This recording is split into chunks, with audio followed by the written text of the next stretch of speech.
Hey, Jim, who's that red-bearded guy that just went by in that cut? That's a wolf hunter from Alaska, Red Farley. Is he a pretty good pilot? Yeah, he must be. He's killed 500 wolves and still alive. I suppose he's down here hunting them now, huh? That's right, yeah. Who's the guy with him? It's Arlo. He guns for Red when he hasn't got a hangover. You mean he's got to be drunk to ride with him? That's it. Well, I imagine. That kind of flying's the wildest in the world.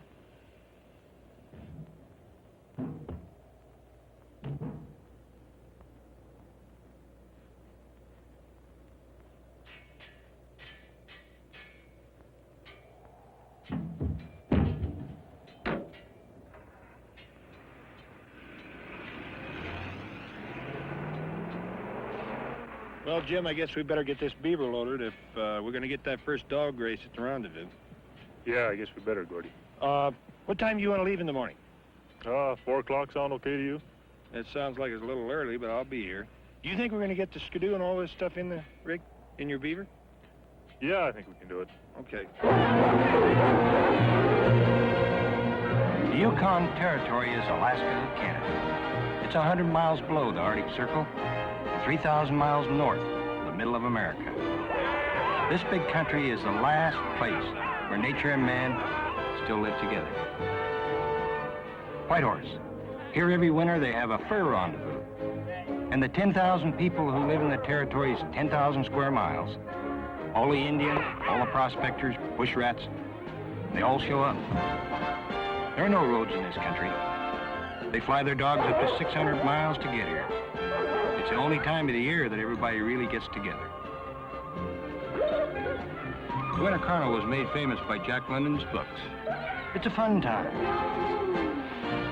They see who can run the furthest, the fastest, with a 100-pound pack on his back. Which kid can win a 100-yard snowshoe race? Which man can travel 15 miles the quickest over snow? 30 below today. It's always this cold in the Arctic in the winter. Which dog can pull the heaviest load? They start off with 400 pounds, and they keep adding 50 pounds at a time. They're all competing for prize money and prestige. Some of these men spend $300 or $400 just to get their dog team here. Come on, boy. Come on, fella. Come on. You can't touch the dog. He has to pull on his own. Come on. Come on.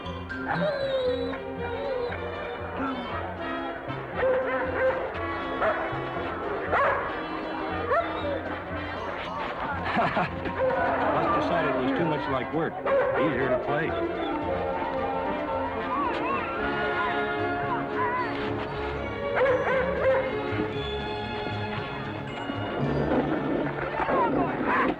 Who can pick up the heaviest load, walk with it 50 feet and set it down? They start off with 450 pounds. And each trip, they add 50 more. He's got 500 pounds on him now. Watch his knees.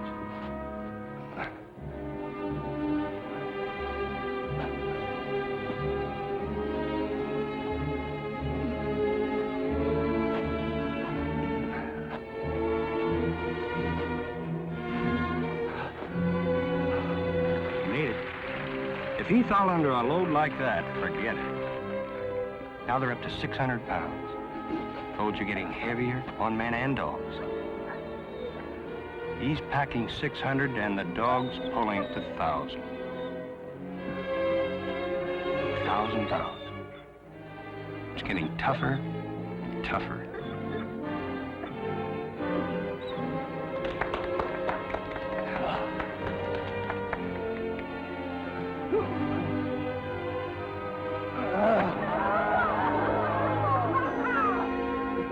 For these wolves, well, yes, because look at the quality of them. It isn't the quality. Half What do you mean, you old bandit? What are you talking half about? the hair is falling on them. They've been shedding. You're terrible. Robert!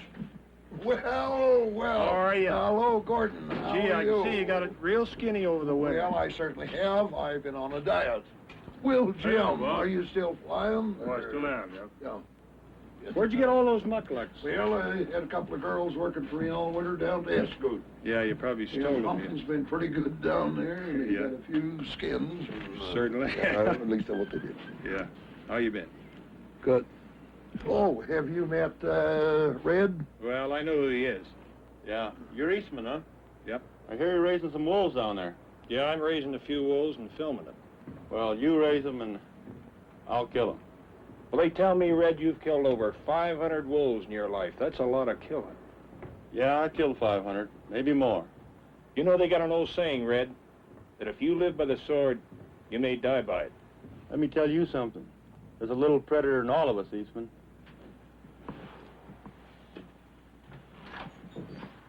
You know, Bob, I've never seen wolves that varied in color so much as these do in the Yukon. Yes, they run almost pure white to a coal black, and as long as 8 feet in length.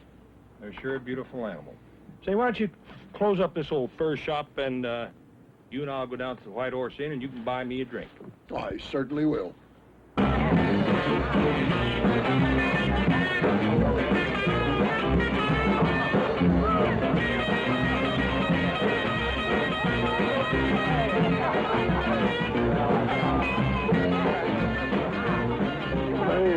My father was hung for a horse thief, I will admit, many years ago, but what could he charge a man with for stealing a dog?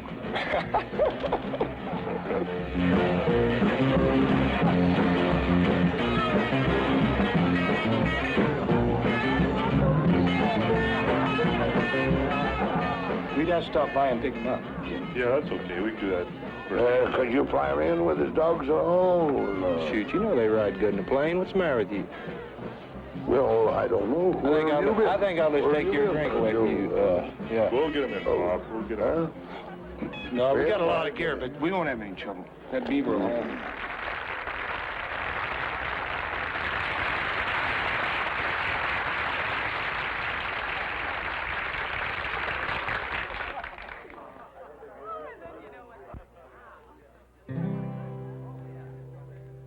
Far beyond the sound of the city's roar, where the land is like it was before, there still waits a wilderness. My wandering man cannot resist. He walks in wonder like a wide-eyed child, all through the glory of the savage wild, where he's free to live or die, while the world and I go spinning by.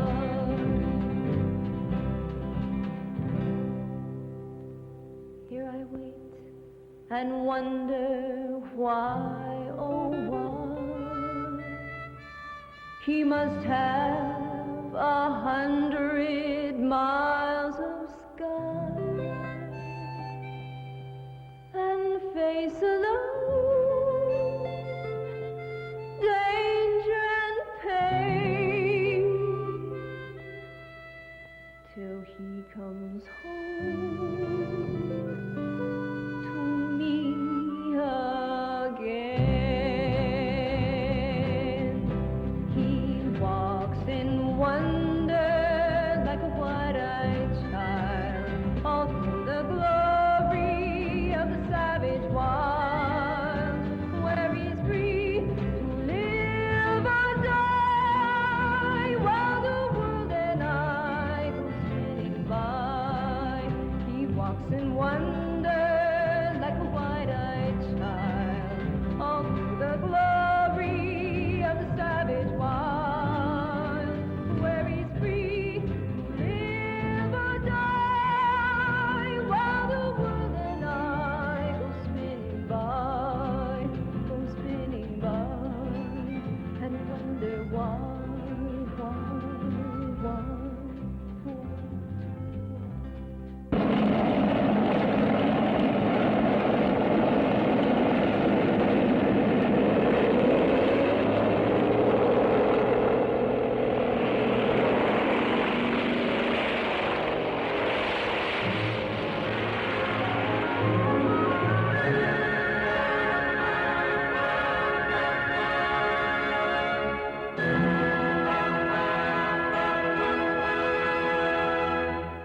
away today in the wildest country left in North America, just 100 miles south of the Arctic Circle, in hope of finding some timber wolves.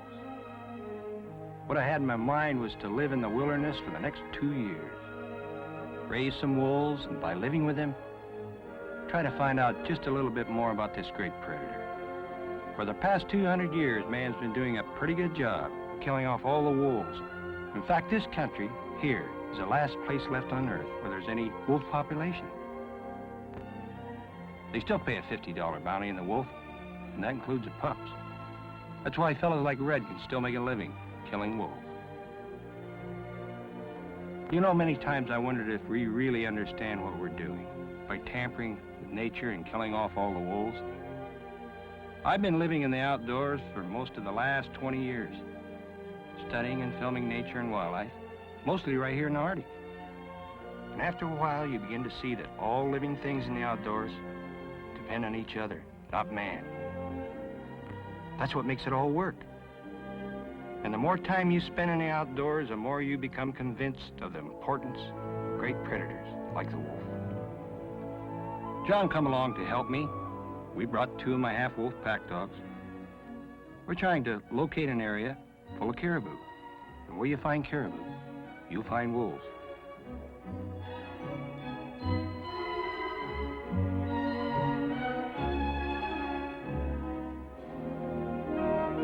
We're gonna land on Far Cry Lake you see here, set up a winter camp.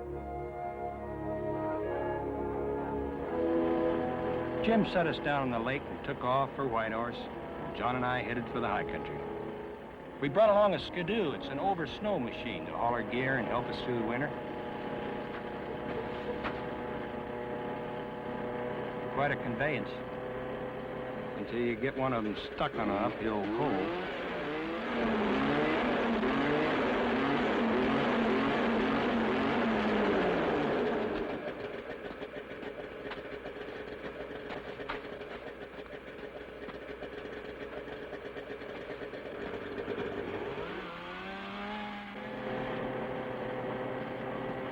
Snow conditions in the Arctic continually change. Some places you'll find powder snow and other places crusted. And you can really get along fine in a skidoo.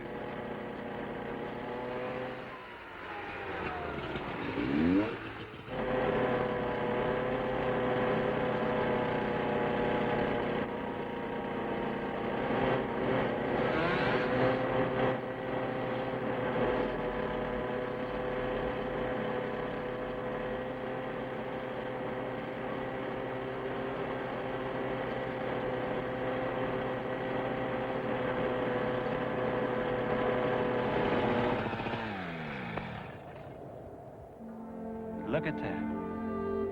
8 bull moose. What a sight. You see that only once in a lifetime. I yelled to John to keep the dogs quiet. Let me get that camera set up.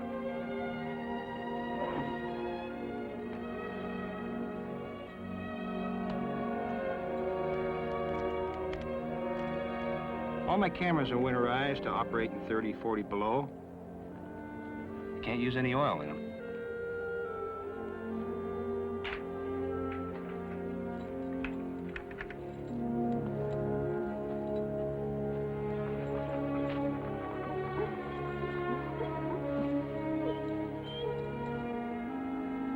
A bull moose is the second largest animal in North America. The only thing bigger is a buffalo.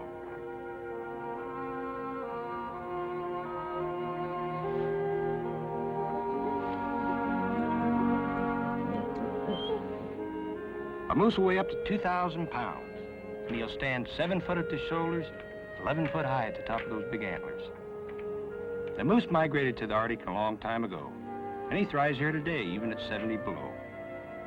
He's the biggest member of the deer family, which also includes, of course, caribou and elk.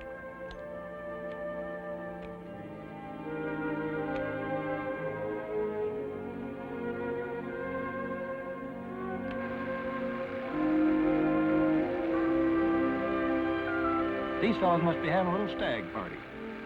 Mating season isn't too far off. You never see bull moose in a herd like this. Normally, they live alone, except when they pair off with a cow during rutting season. That's why seeing 8 big bull moose together like this is so really unusual. They're not really mad, just pushing each other around a little, testing their antlers, showing each other how big and tough they are. But when rutting season comes, they won't be kidding. Some of these big fellows will probably fight each other even to death over a cow. When you get this close to a bull moose, you're taking a chance, because they are dangerous. They'll charge when frightened or upset. But these fellows aren't really afraid of me because they probably never seen a man before.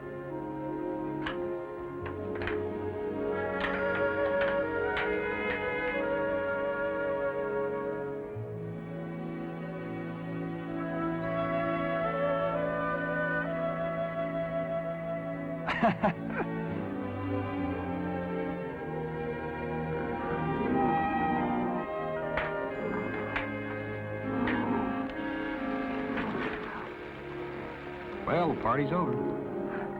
Next time those guys meet, heads will really be cracking.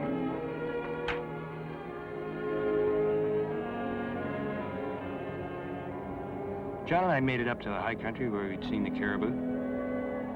It took us 2 days to set up a camp. Even when it's 30 or 40 below at night, you get along okay. We had a stove in the tent and we cut a lot of wood.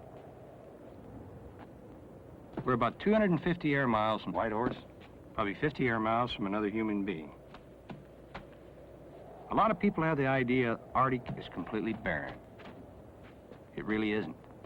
There are trees and all kinds of rivers and streams, lakes, beautiful mountain scenery.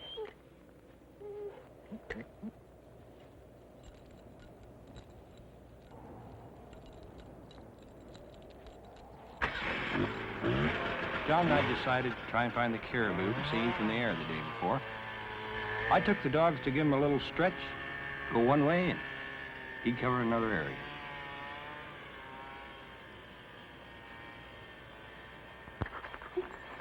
Several years ago, I got these 2 dogs from an Indian. They're half husky and half wolf. Their mother was a full Arctic wolf.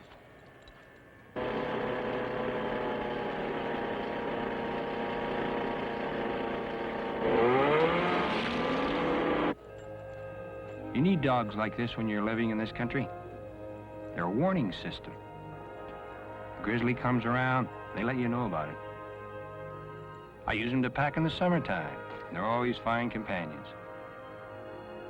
You can't ever turn them loose at one time, though, or you're in trouble. They'll go running off, and the next thing you know, they'll be killing a caribou or some other game.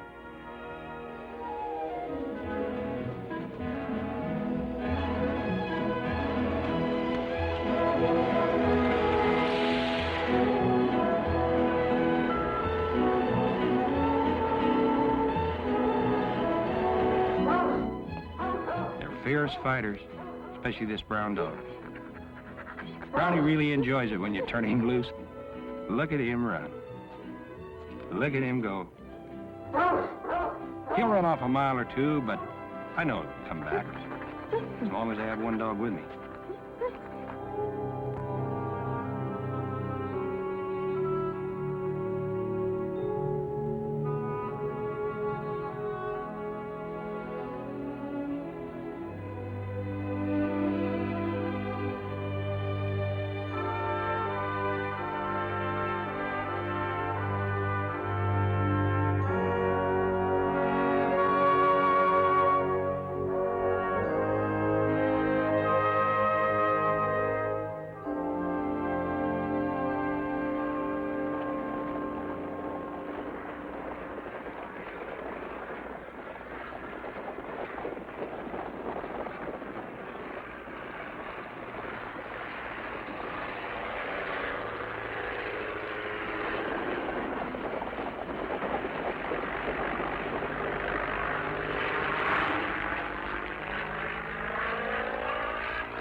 Did you see him? That's Farley, wasn't it? Yeah, old Red. Yeah, I saw him on top of the mountain. I thought sure they were going to kill old Brownie. Well, I don't think he was trying to kill him, but he was sure trying to give us a bad time. He saw me and Blackie, and he saw Brownie out ahead of me and just thought he was going to have a little fun. Yeah, one of these days I'll give him a little fun with my 270. Well, I'll tell you one thing. You want to make the first shot count, because they tell me that guy he's got in the back seat can really use that shotgun. When he's sober. When he's sober, yeah. Hey, I found some caribou just the other side of the mountain over here. How many? About 100 head. Good, good, good. How far? Well, we can skidoo within about 2 miles of them. Yeah? And then we'll have to snowshoe from there because some pretty bad powder up there. She's going to get dark before long. Would you think we can get it before it's dark? Yeah, we'll have to hurry. I'll take the camera gear up and then maybe I'll come back and get you, meet you along the trail somewhere. Okay.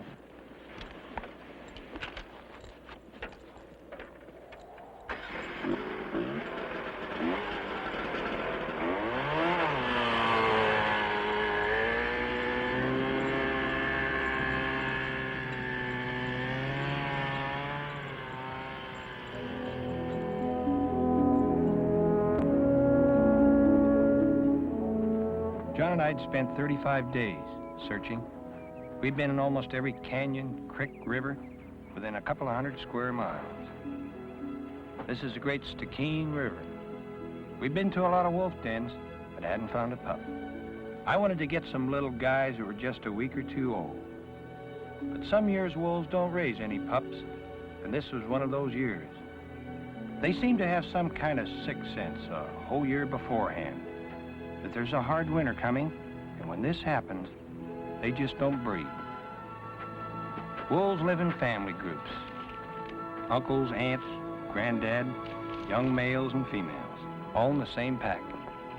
And even years when they do breed, only one litter of pups will be raised by that pack. There'll only be one pack within, say, 100 square miles. They'll stake out ownership of the territory by urinating on the brush and the trees, and they'll fight any other wolf for that area. It's getting late in the spring of the year, and I knew if I didn't find some little wolf pups soon, they'd be so big and wild I couldn't do a thing with them. John hiked 40 miles to get an Indian who had hunted wolves all his life to help us. Oh, Charlie. Charlie knew where every wolf den was within 100 square miles for one reason. For years he hunted wolves with a $50 bounty. We covered dozens of dens Charlie knew about and still didn't have any luck. Wolves are real smart at hiding their dens. You can follow the trail made by big wolves pretty easily, then suddenly it just disappears. And the reason is when they get within about a mile or so of the den, wolves never follow the same trail twice.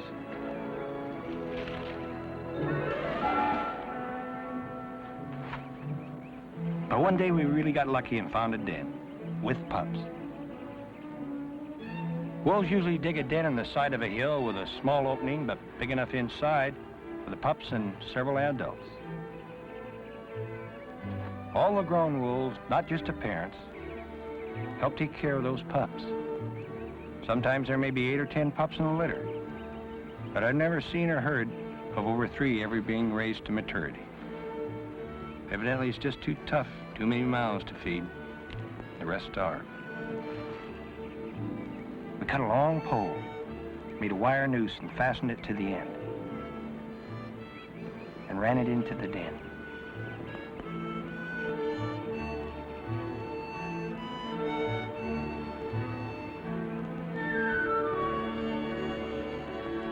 We worked the noose over a pup, pulled him out. It worked fine. When they came out of that hole, I knew we'd found them late, maybe too late. They were 2 months old. Their eyes were full of fear and hate. Although they'd never seen a man before, they instinctively knew we were their enemy. Poor little guys. They kind of look more like foxes than wolves. Kind of hard to believe that when they're full grown, they can bring down a 2,000-pound moose and kill it. Ow, those teeth are sharp. They can bite right through these gloves. We wanted to get a look at all the pups in the den, although we only planned to take 3. We kept bringing them out till we had 5 to pick from.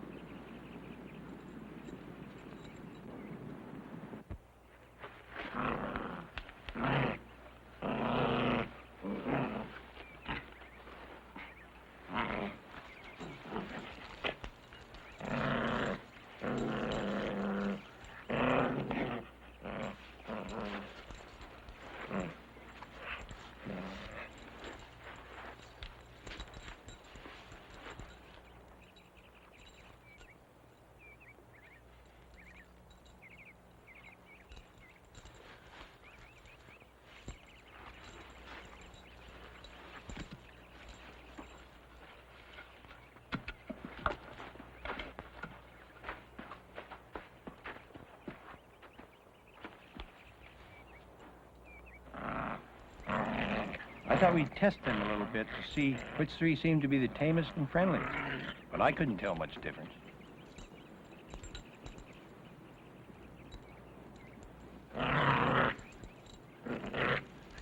None of them wanted a thing to do with us.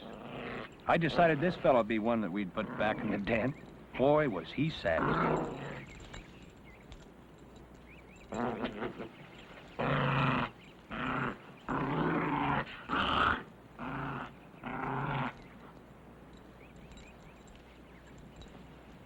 What we finally ended up doing was putting back the two that bit the most.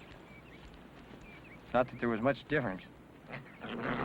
Watch yourself, John.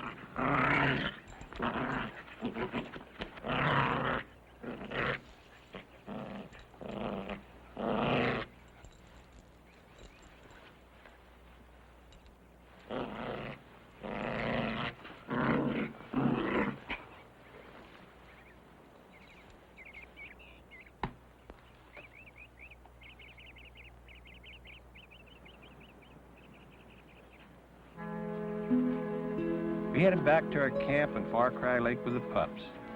Now at last I could get going on my plans to raise and work with some wolves. But I had a feeling it wasn't going to be too easy. We put up a tent and gone ahead and built a compound. Now we had to get going and build a permanent camp. I wasn't about to go through another Arctic winter without a cabin. We left the dogs behind, and old Charlie's brother had come over to lend us a hand.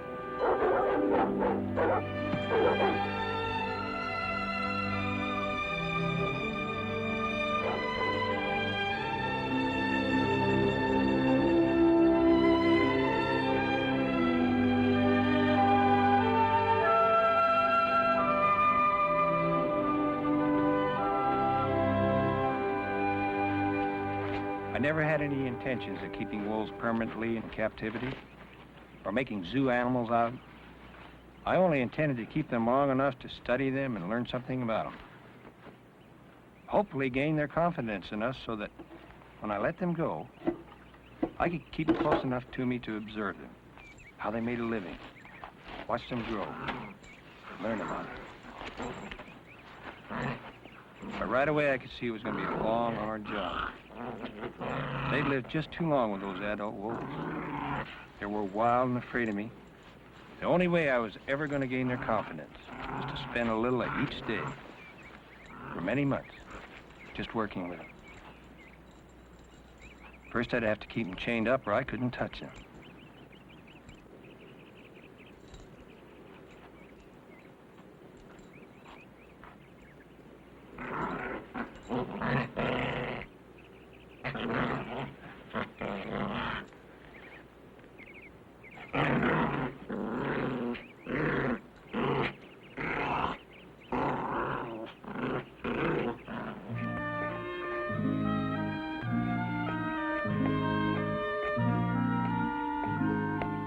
In 2 weeks' time, we had our cabin pretty well along.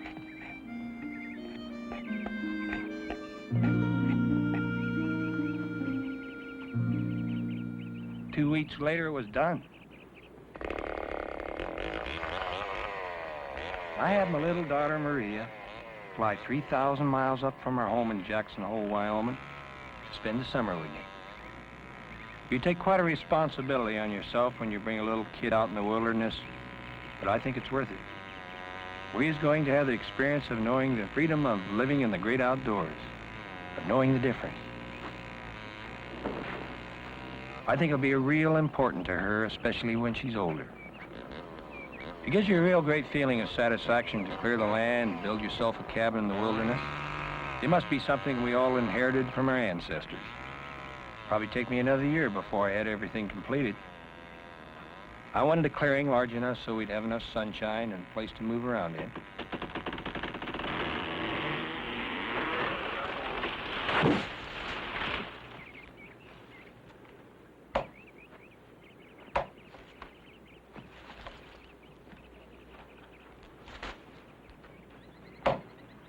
John said, "Hey, I got something. Come here." It was a little sparrow falcon. "Hey, Maria, come here. Come on." His nest was in this cottonwood tree when it fell, and he's dislocated one of his legs. This is the smallest falcon in the world. He's a beautiful bird.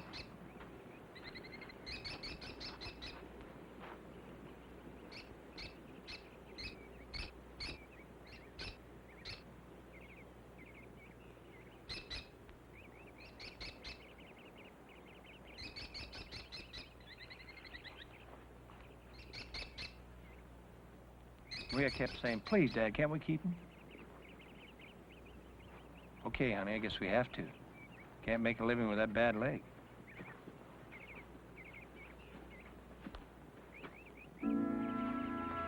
I spent most of my time with the wolf pups, trying to gain their confidence. When these little guys are born, they're no larger than a little puppy dog. Time they're a year old, they'll weigh 100 pounds. Year and a half, they'll be up to 130. Some even attain a size of 160 or 70 pounds when they're full grown. They can be up to 8 foot long from their nose to their tail. Run up. Far Cry Lake is full of big rainbow trout. And all summer long, John and Maria fished while I worked with the wolf pups. Some days I felt like I was really making progress. Other days I felt like I was going backwards.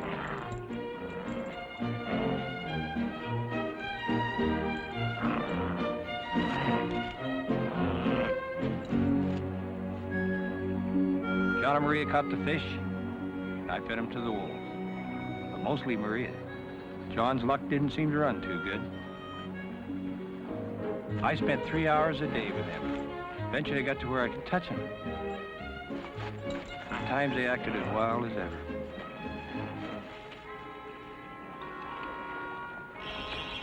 You got another one, kid? I'm not blind. I can see you got another one.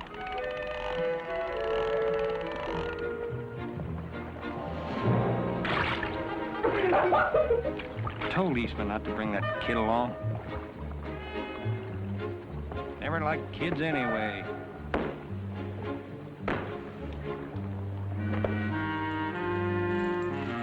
By the end of this summer, they doubled in size. Now they didn't always cower and snarl when they saw me.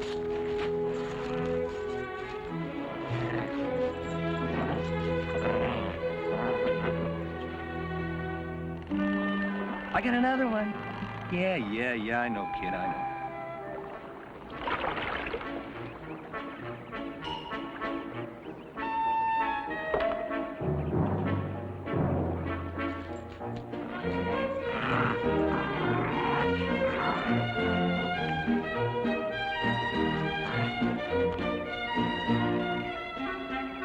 So what weighs 5 pounds? Other people caught them this big.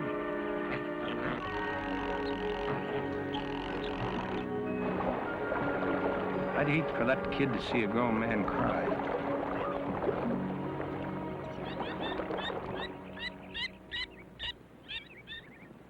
By the end of the summer, the little sparrow falcon's leg was improved, but he wasn't completely healed. This little hawk makes a living by killing other birds, and of course, they eat a lot of insects too.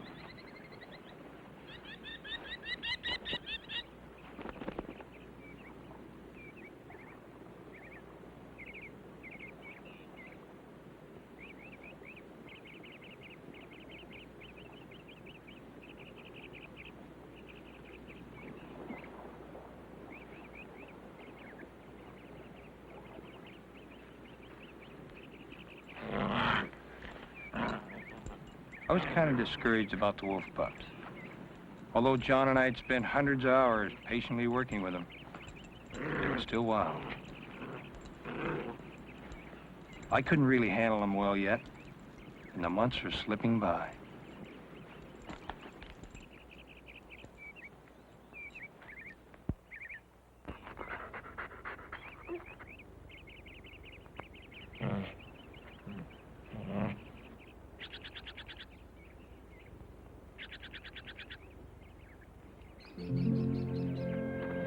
The summer had went by so fast I couldn't believe it was gone. Maria insisted on taking the sparrow falcon home with her, and he wasn't quite well yet. They migrate south every winter, and this little fellow was going to get a 3,000-mile airplane trip. He was going to migrate with Maria. When he got completely well, she'd turn him loose. I really hated to see Maria go. I knew it'd be a whole year before I saw her again, clear next summer. It'd be the longest time in my life I've ever been away from her. Maria had been so busy all summer long, she really hadn't missed any of her playmates. I'd like to be going home with her. Back to Wyoming and the Rocky Mountains, to Jackson Hole.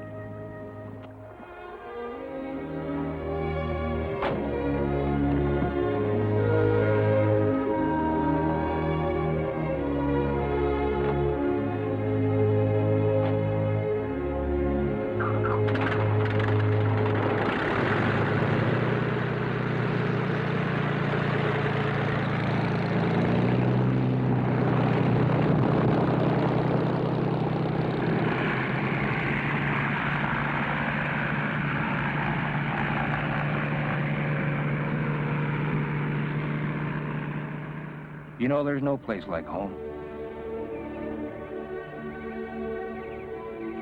Won't be too long now in the Rocky Mountains.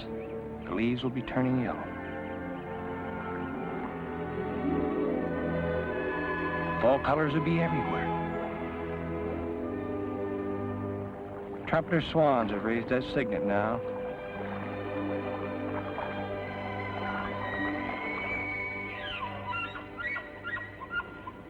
The elk will be gathering their harems of cows.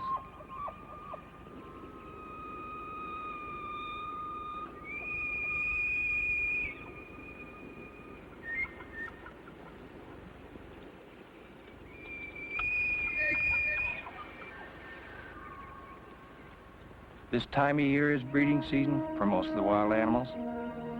The bighorn sheep would be getting together, rams fighting over the ewes.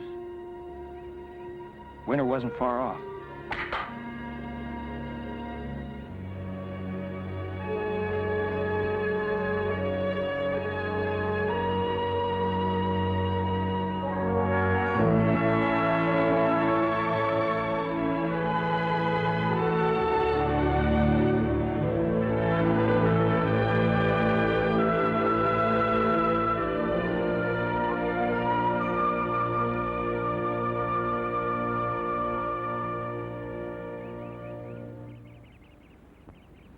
It was time to start letting the little wolves run loose. But we know we couldn't do it in big timbered country like around Far Cry Lake, because they'd hide in the trees, get lost and starve. So we moved to a high camp where there wasn't any timber around. We could find the little guys if they run off. The wolf pups took right to the dogs, much as they would adult wolves. When we turned the pups loose, it was the dogs he came back to, not me or John. The dogs were the go-between for us, for those little wolves. For just enough brush around, I spent most of my time looking for missing wolf pups. They'd run off and hide, and it took me a lot of time finding them, bringing them back to the little compound I'd built for them. I knew if they got lost, they'd starve to death. They're 5 months old now, and they accept me a little better. But I could never be sure when I touched one if I was going to get bit or not.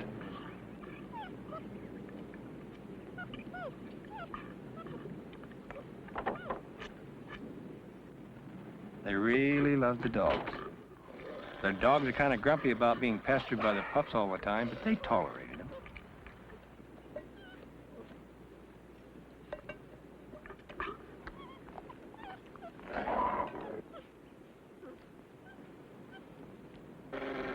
They never once hurt a pup, and the pups never give up.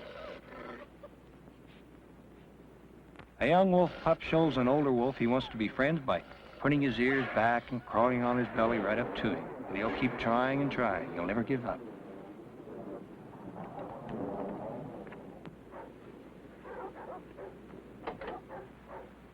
When the first snow hit, I knew it'd stay. Winter was here now. John and I packed up our gear and walked back down to our cabin at Far Cry Lake. Winters in the Yukon are harsh. Temperatures drop to 60 below zero, and there's 2 months of complete darkness, 24 hours a day. January and February. By March, my wolves had grown tremendously. They're beginning to look like adults now. The two big males, Teton and Yukon, they're getting so I can touch them now. Well, they're still not what you call real friendly. My female wolf, Missy, is an escape artist. She can crawl 8 feet over that fence, keeps getting out, tearing around the countryside for a couple of days before she comes back. She's missing right now, though, and I'm a little worried. She's been gone 5 days. She's never stayed away that long before. John's out looking for her with the skidoo right now.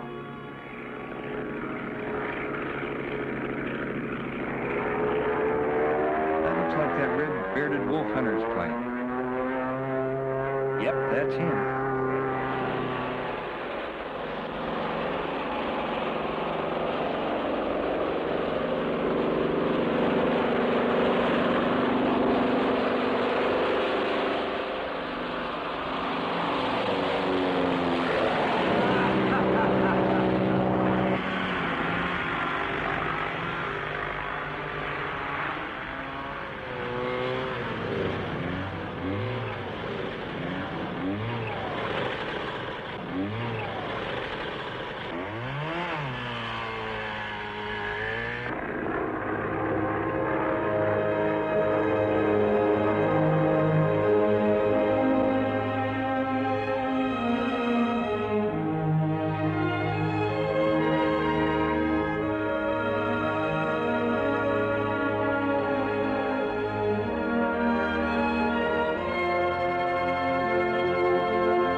Early one morning, Missy came home. She'd been gone 10 days. She'd been shot in the leg, and it was a terrible wound. It was half healed, and by the look and the smell of it, I knew she had gangrene. The bone had been shattered. Her leg was completely useless. I knew it'd have to be taken off, and later I backtracked her. It'd taken her a whole day to make that last mile home. I knew I'd made some progress with the wolves, or Missy had never came home. Not in the condition she was in.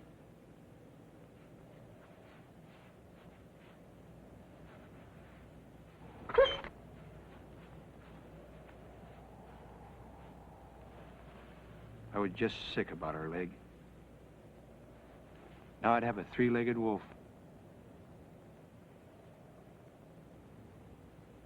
How could she ever make a living if I turned her loose?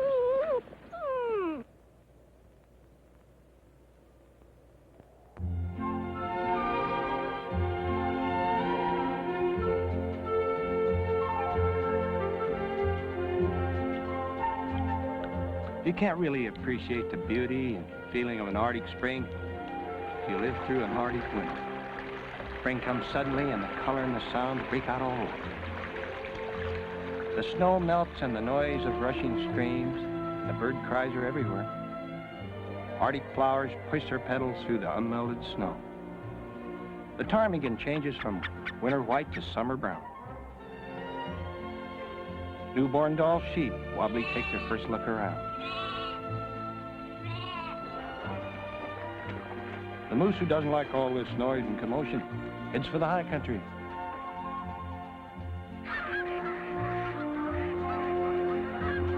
Great flocks of geese take off for nesting grounds further north.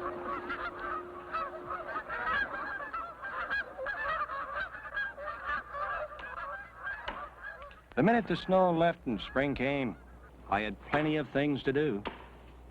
Getting the stumps out of that clearing kept me busy. Missy had healed up real well. She'd get along pretty good on three legs, but I still have my doubts if she'd ever go back to the wild. I built a new cache, which is nothing more but a cabin in the air about 12 feet on legs to keep the animals out.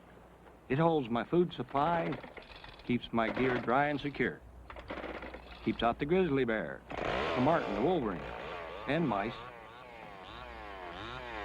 If you leave for a couple of months, everything will be okay when you get back. John had left to go beaver hunting that spring. He'd spent almost a year with me.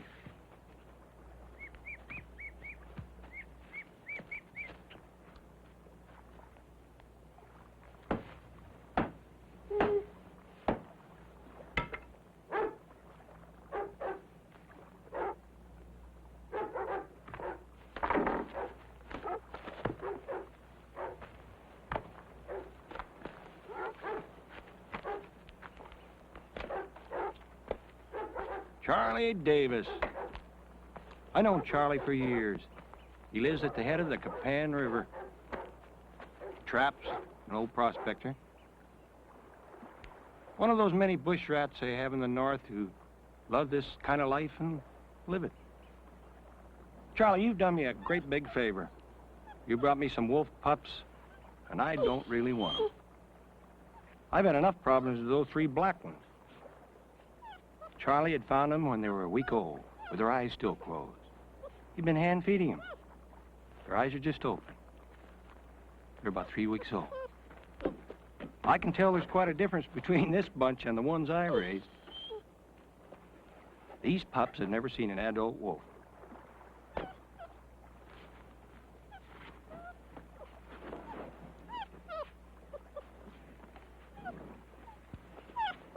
There are 5 of these little guys. 2 dark ones and 3 brown ones.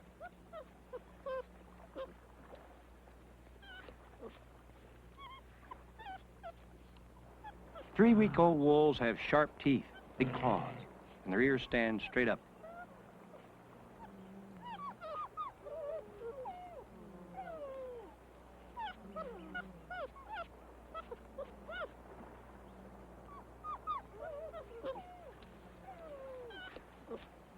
Charlie only had 1 bottle to feed the 5 of them. I got an idea. a rubber glove, put a hole in each finger. Then we can feed all 5 one time. Take a little canned milk, warm it up with some hot water. As soon as they smell that milk, they knew it was chow time.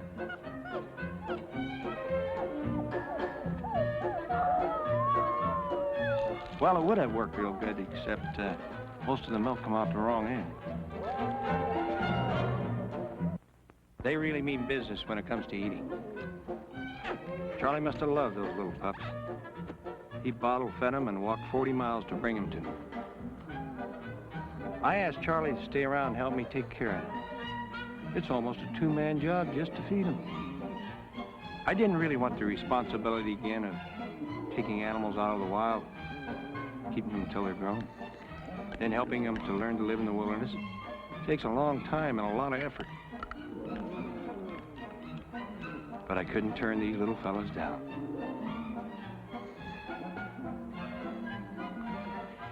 We built a little compound so they wouldn't wander off.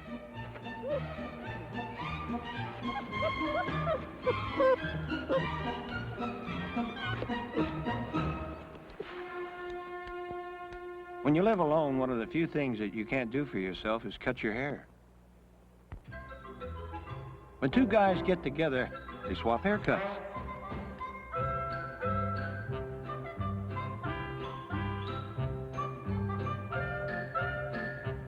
Now, if you're a pretty bad barber, you always want to let the other guy cut yours first. Even if he should turn out to be worse than you got a chance to get even. That's okay, Charlie. What's a few little nicks? I'm gonna see you.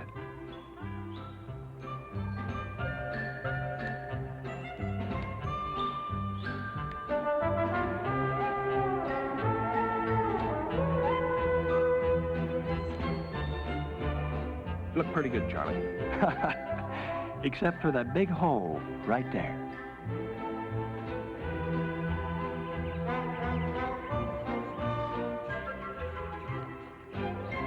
I feel strongly about the wolf having his rightful place in the wilderness. During 20 years of filming wildlife, wherever I found healthy big game herds, I found wolves. Why? Because the wolf eliminates the sick, the lame, the old, and even the dumb ones. He actually improves the species. And it isn't just his killing. Wolves keep the herd moving. Without the wolf, the herds overbreed, overgraze, kill off the foliage, and eventually die of starvation. The wilderness needs a wolf to keep nature in balance. When the snow melts in the high country, we can move up to where we've seen the caribou before. We'll put up a camp, take the wolves in, turn them loose, and see what happens. They were getting so they trusted me a little. It'd taken a whole year, but now at least I could touch them. I was curious to see if they were afraid of Charlie, since he'd have to be around them.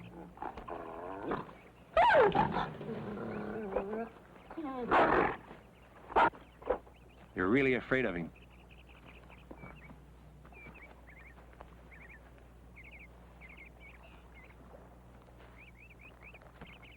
Poor Missy, running around on 3 legs. What was I going to do about her? Don't push your luck, Charlie. Just pet him real easy and careful. Move away slow.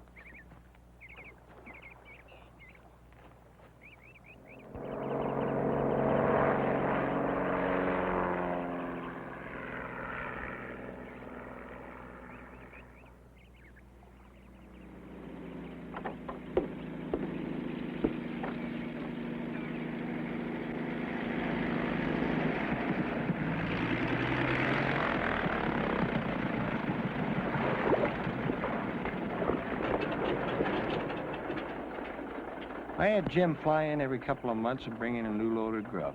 It was always great to see him. Always great to see that food come in, too. Fresh vegetables for the first time in a couple of months really taste good.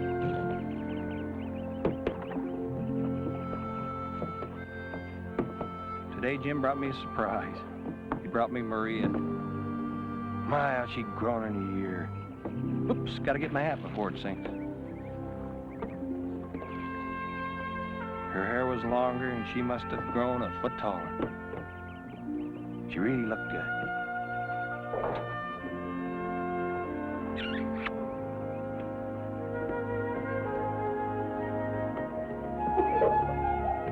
Come on, honey. I've got a little surprise for you.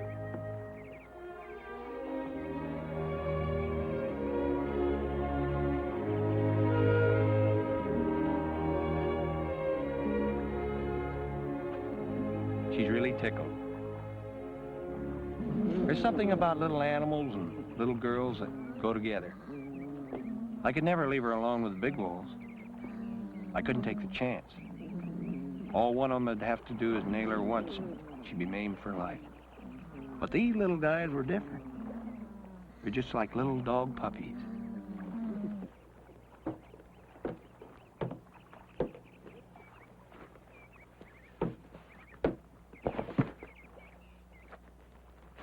Come on, Maria, get the bottle and feed them.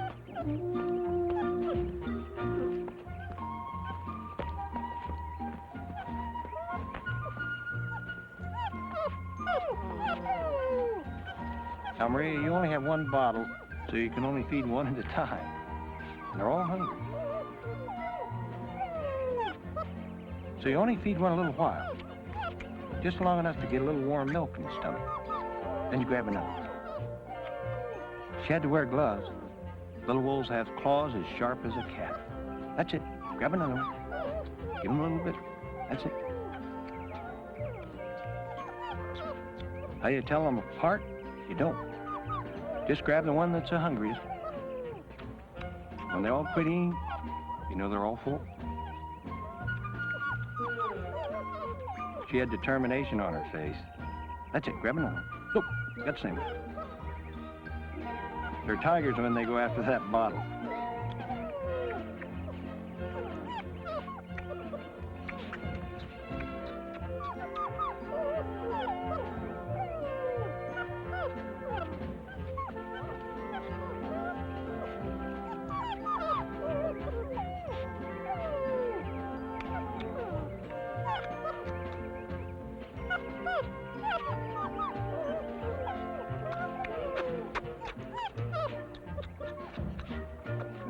That's it, Maria. Give some to the black one. There you go. You're gonna get more on the outside than you do on the inside. It was all business to Maria. She took it real serious. During the next 3 months, she'd take over those wolf pups. Take your time now. That's it. They're almost full now. When they get full, you'll know it. They just suddenly quit eating.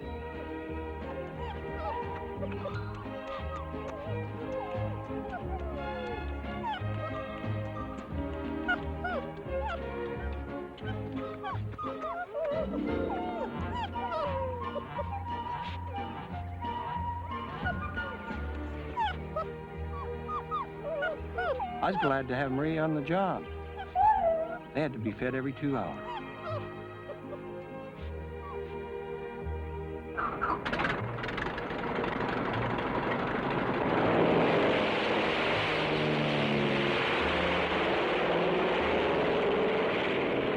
Jim told me that the helicopter to move us to the high country would be in about a week. So pretty soon I could turn the wolves loose. I hated keeping them penned up a whole year. I didn't plan it that way. But after Missy got shot, I was afraid to turn them loose. So we got to a remote high country where the wolf hunters didn't go. For a year they'd been wild. And after all my work, I could barely touch them. Then overnight they changed. I don't know why. They just suddenly decided to accept me. It was a great day. Being patient and keeping on working, finally it paid off. That's it, Missy. Now I felt there was a pretty good chance the wolves would come back when I turned them loose. I let Maria do everything. She cooked and helped do the washing. That's it, Missy. She's great. I was amazed at how agile and graceful she was in 3 legs. She called this her Yukon washing machine. The wolves are really getting big. Now they weigh almost 100 pounds.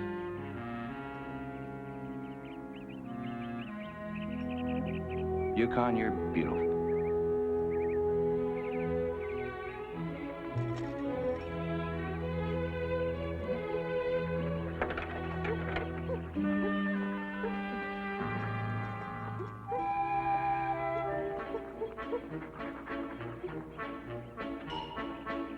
I'd built a little compound down on the edge of the lake where the little wolves could get in under the bank, like a den. It also got them out of the heat. A lot of people don't realize that in the summer, the temperatures in the Arctic get up to around 90 degrees. They had water there and they loved it. Come on, Maria. Let's make them howl. Ooh.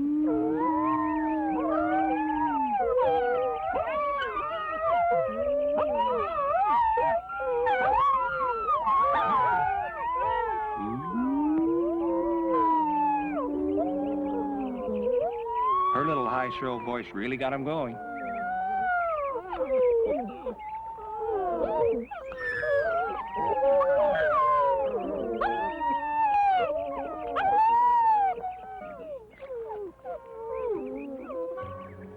I was real curious what would happen if we put the pups in with the big wolves. Wolves have strong family traits, and I've often heard a pack will adopt orphan pups. And I've heard otherwise, too. It was quite a thing to see when I turned the pups in with the big wolves. For Yukon, the biggest black male, it was a case of love at first sight. Yukon wanted those pups to stay right there. He'd run up and gently bite one little pup in the back and make him roll over and stay right where he was. I thought the three-legged female Missy would get real excited over the pups, but she didn't pay much attention. Big old Yukon, the pups knew from then on he was going to be their stepfather. Pups kept running in and out of the compound. The wire was just large enough to go right on through.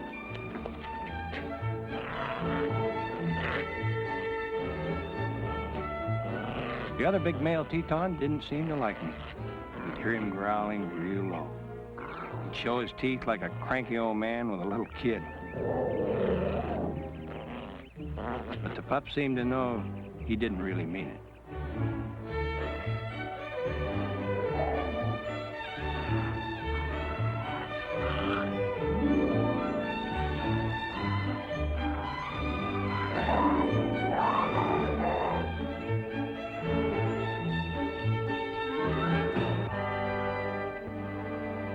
This was the day the chopper was supposed to come in and move us to the high country.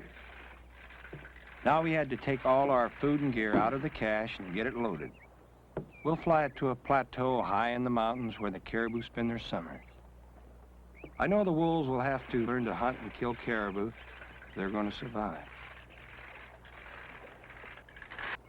We'll have to take along enough supplies to last the rest of the summer. Maria and Charlie are going along with me.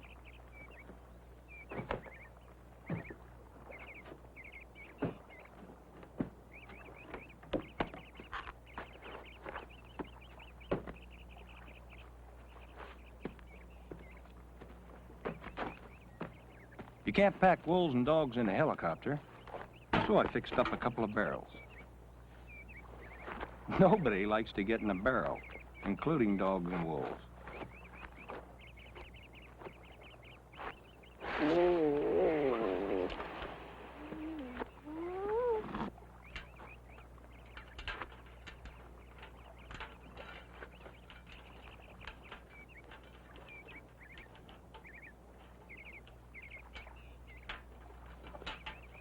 It was a 50-mile trip, and I was a little worried about the ride in the barrel. I'd cut some holes in each end. It didn't seem to bother them very much. And more important, it worked.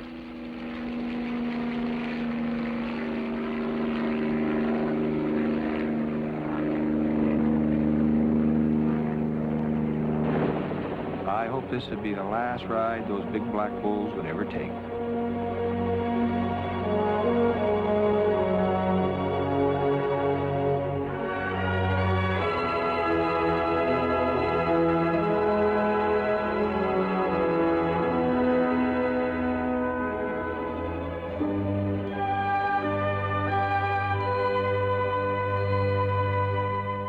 We selected a campsite where John and I had seen the caribou the winter before. We brought all the equipment in. It took the helicopter 12 hours.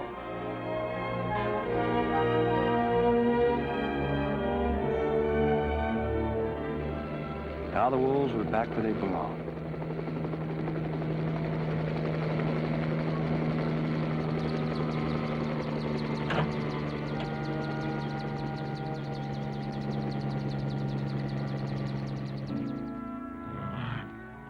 I decided to keep the big wolves in a compound a few days before turning them loose so they get used to the campsite. We're on a plateau 6,000 feet high. First day after we got the camp set up, we turned the little guys loose, 2 at a time, let them run around and play.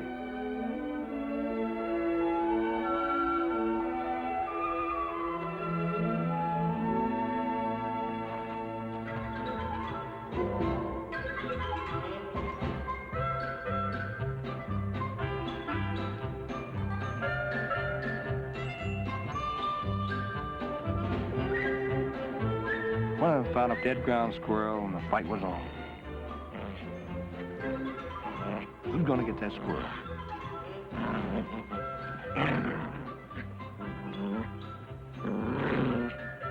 I didn't want them to fight. I tried to take it away.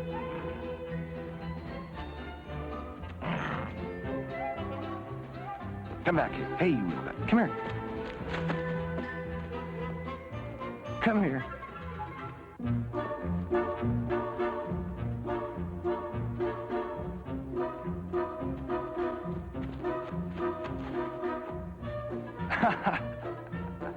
I had to drop one to catch the other one.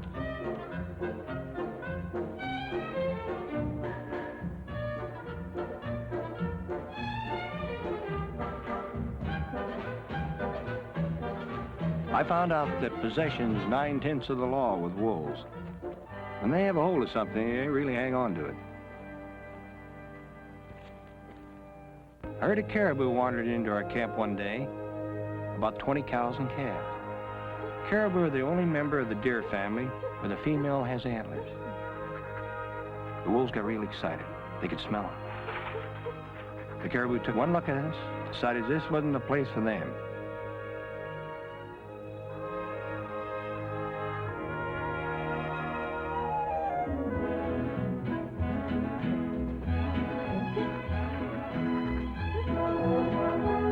Big Yukon sure wanted loose.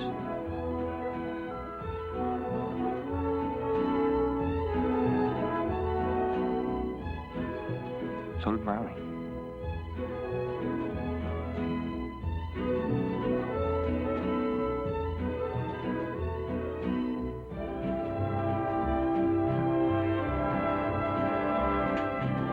Charlie helped me pack my camera gear when we went out to film wildlife. I was taking both still pictures and movie film and widescreen, so my gear weighed around 100 pounds.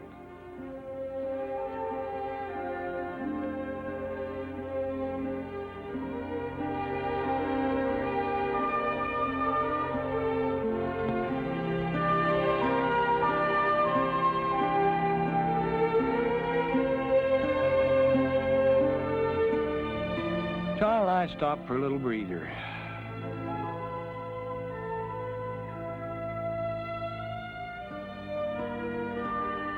I looked across the valley and spotted a couple white spots high on a peak.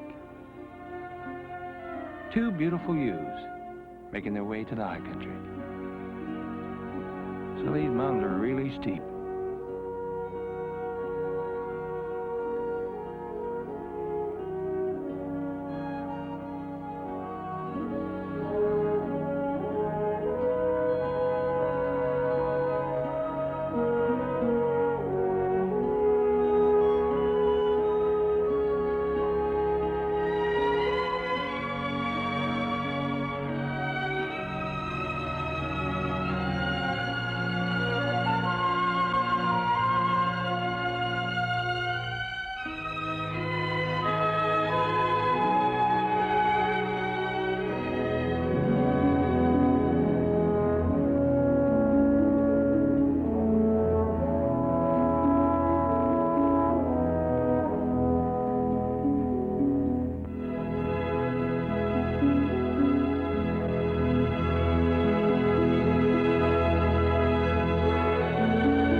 There's a thrill that's hard to put into words, capturing on film a rare wildlife picture. To know the scene is captured forever for other people to look at too. Artists must feel the same way when they paint a special picture. The Dall sheep is a regal animal. Big rams like these fellows here with full curls have to be at least 7, 8 years old. They live to be about 15. They live a life a lot of us would like to live, wild and free. Most of the year, they roam around on lofty peaks as carefree bachelors. Then in the fall of the year, they gather together and fight over the girls. You know, it's really amazing to get this close to Dall sheep. They're one of the wildest animals in the world. They have an 8-power eye, can spot a man 3 miles away. They can run like a streak up almost sheer mountain peaks. Hunters try for years without even getting within high-powered rifle range.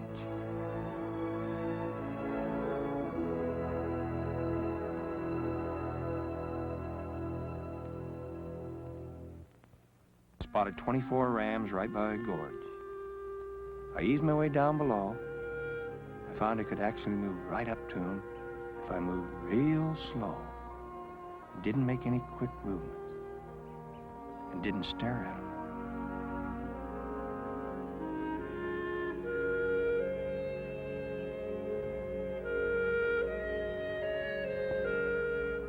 Hold it. Thank you. There's something about staring at wild animals that makes them nervous.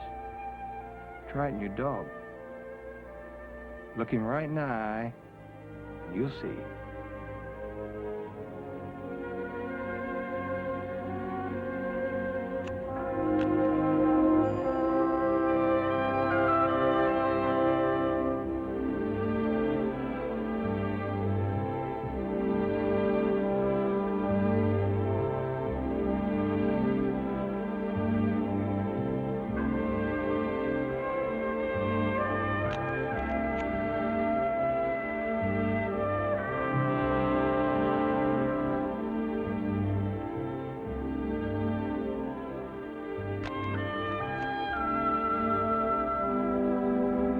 Incredibly, I moved up within 20 feet of them. The reason I could do this, they've never seen a man before. They just didn't recognize me as a predator. I never took advantage of them. Thank you, fellas. I hope this valley will always stay just this way, hopefully forever.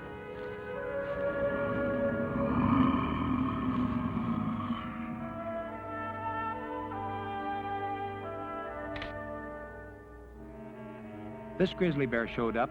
He's trying to slip up on the sheep, hoping to grab a big meal. He probably just woke up after sleeping all winter. Sheep know he's there. They can easily outrun him. The grizzly knows they can too. They didn't stop him from trying. Maybe he can pick up a sick or a cripple. You don't fool around with grizzlies. He's extremely dangerous, and you never know what he's gonna do. If he attacks a man, his chances of survival are slim. You can't outrun him, you can't fight him off. Uh-oh. He heard the camera. Here he comes. This is a huge bear. He must weigh 700-800 pounds.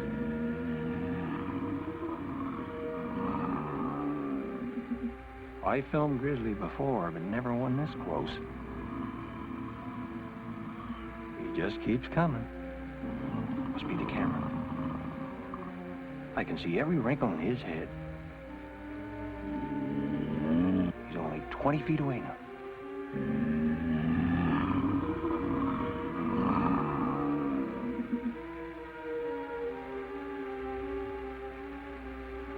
He didn't know what the sound is. One little jump and he could kill me.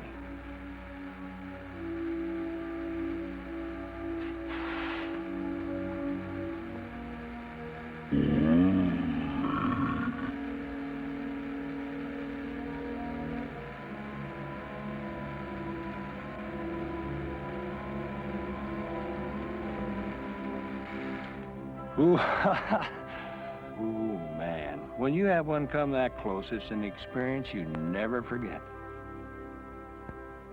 For a year, I'd look forward to this day, because this is the day I'm going to let the wolves go. I chained up old Yukon to get him out of the pen. Once outside, he kind of smiled. I think he senses he's going free.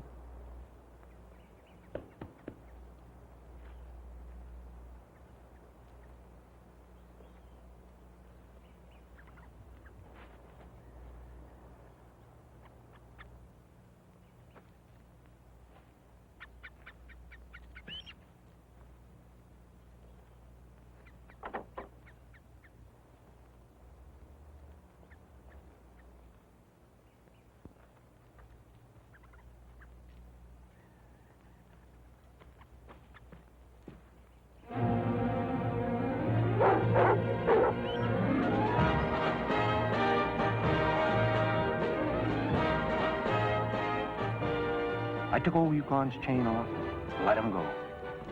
Come on, boy, you're free. He jumped right over Missy. There they go, free at last. It was a great feeling to let him go. Hope those big wolves consider this home and come back.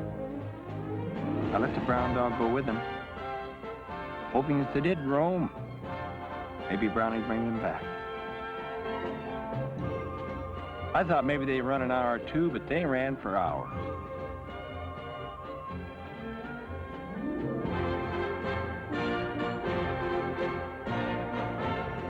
Watching Missy race along on those three legs, I couldn't believe it. She's gonna be okay.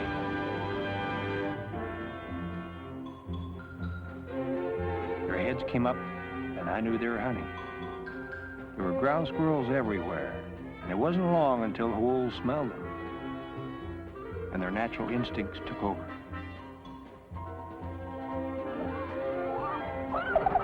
Look at that Yukon. At first he thought ground squirrels were a game. Then along come Missy and bam! For them, to kill is a natural way to make a living. Since Missy had got a meal, I guess Yukon decided it was time to eat. They had a little bit of a tug-of-war. Yukon ended up with it. He played with it like a cat with a mouse. Female predator is always a greater killer than the male. I suppose because she raises the young, has no time for nonsense. She just watched. She knows she can get another one anytime she wanted it.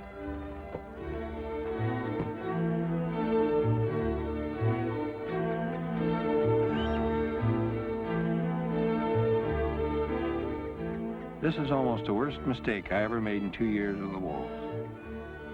I playfully took Yukon's ground squirrel and started to walk away. He went for Maria. Look out, Yukon. Watch it, Yukon. I'll never know for sure why he did it, or if he really would have nailed her. But that big wolf scared me beyond belief. Wolves have a pecking order. The strongest is the boss of the pack, and it goes from there right on down. They've accepted me as a leader because I was dominant among them. But Maria was different. She is smaller and moves quicker. Maybe he took his wrath out on her because I took a squirrel. I don't know.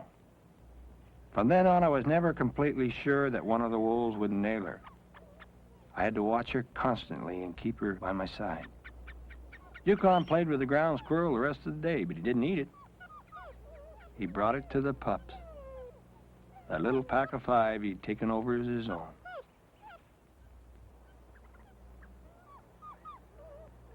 Missy and Teton took off over a high ridge, and I didn't see them again for a week.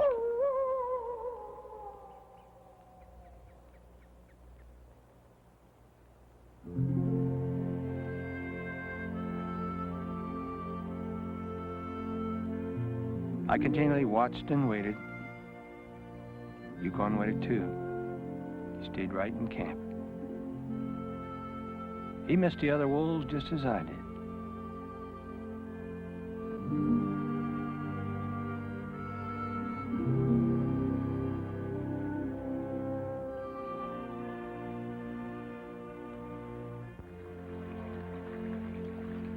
It's amazing how kids can find things to play with. when they're all alone.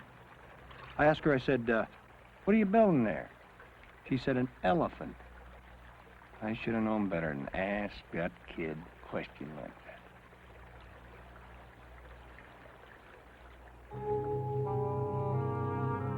Yukon never went any further away from camp than where he could see it. I wondered what was in his mind, why he stayed, when he was free to go. Do you think I couldn't take care of the pups?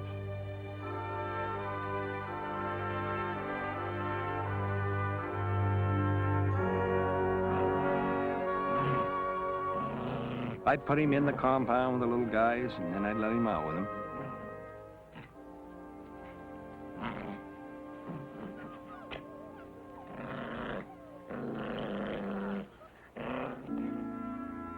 Early one morning after they'd been gone a week, here came Teton and Missy. They acted a little wild. I could tell they covered a lot of ground, maybe hundreds of miles. Sure great to see them. Dogs are glad to see them. There was a big difference in the way they moved, looked, and acted. They didn't even appear to be the same animals. Now they're really wild. They didn't pay much attention to Yukon. They always had a friendly greeting for Brownie. They always crawled up to Brownie with their ears back in a typical wolf fashion. Missy was really tired. The wolf pups are getting bigger. They're about 4 months old now. Sure loves old Yukon.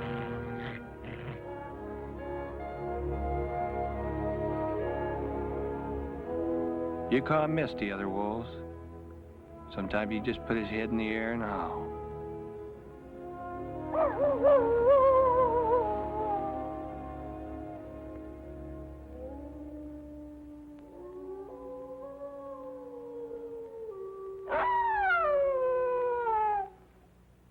When wolves howl, they're not only communicating, but they're expressing emotions as well. Teton and Missy, they'd come and go from camp. I'd go with them hoping I could see them make a kill. They could kill ground squirrels easily. But if they couldn't kill caribou, I knew we were in trouble. I discovered one of the pups was different from the rest. He was a runt. I called him Timber. He'd never survived in the outdoors. He's only half the size of his brother and sisters.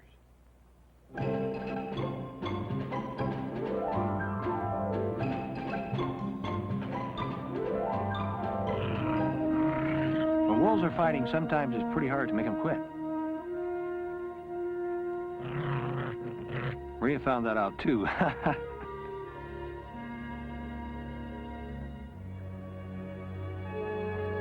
It was a little ironic that after all the miles we'd tramped looking for caribou, one day two walked right into camp. Instead of attacking immediately, Yukon and the other wolves seemed uncertain what to do. Wolves have to be taught by their parents to kill. My wolves had no parents, so I used my big half-wolf dog Brownie to help. I know he's a killer. When the brown dog attacked, the wolves went with him.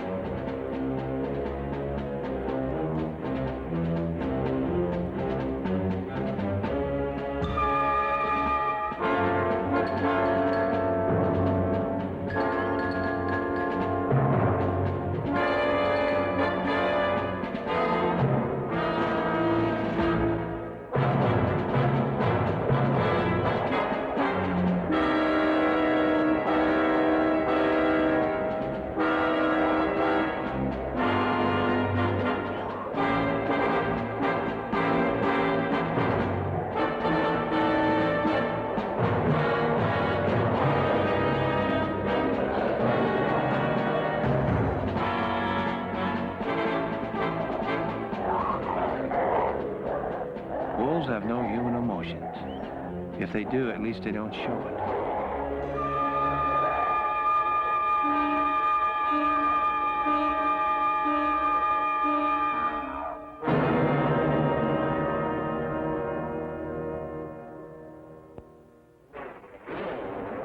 After the caribou kill, All the wolves left.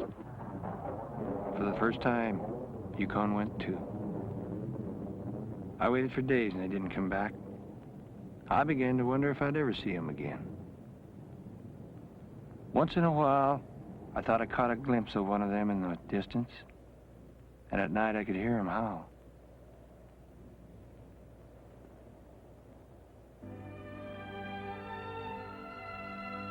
One day, here come big old Yukon.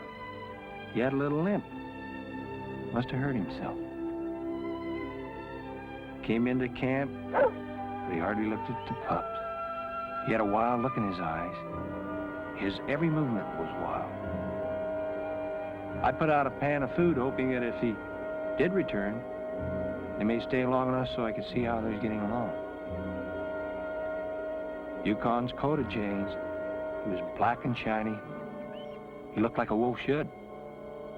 But he's so wild, it's hard to believe this is a wolf I raised and petted every day.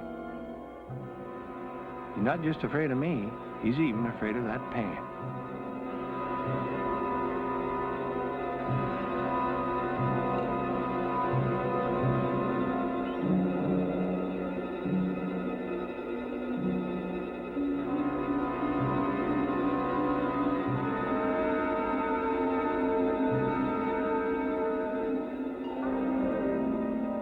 I tried to get up close to him, but he turned and ran.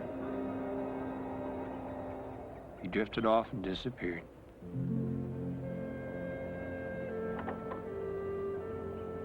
Winter wasn't far off.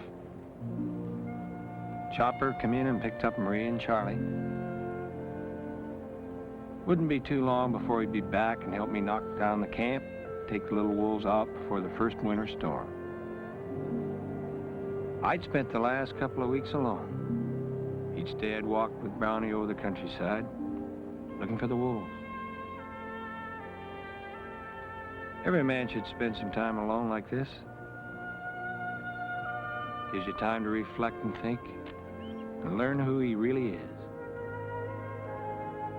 I've often felt if a man couldn't live alone, it must be pretty hard for him to live with other people.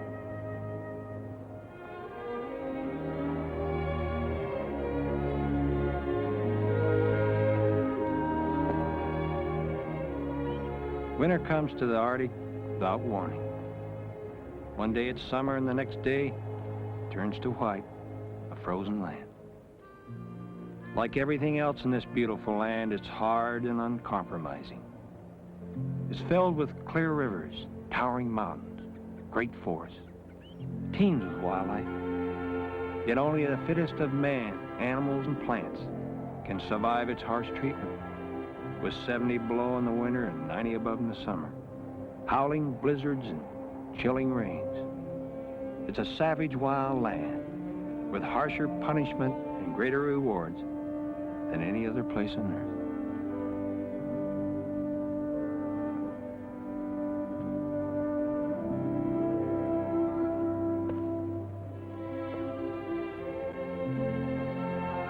One evening I spotted a caribou kill and there was big Yukon. I could see from the tracks that Missy and Teton had been there earlier. Apparently run off when they saw or heard us coming. He saw Brownie and I coming, but hardly looked up.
Yukon is now a complete wild wolf. He, Teton, and Missy are back where they belong, wild and free, making a living the way they were meant to make it.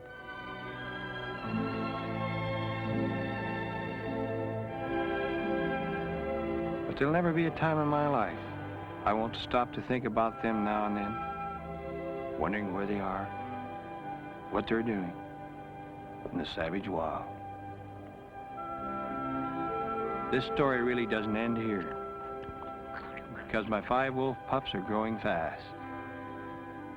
And when they're adults, I'll be back in the Arctic to set them free.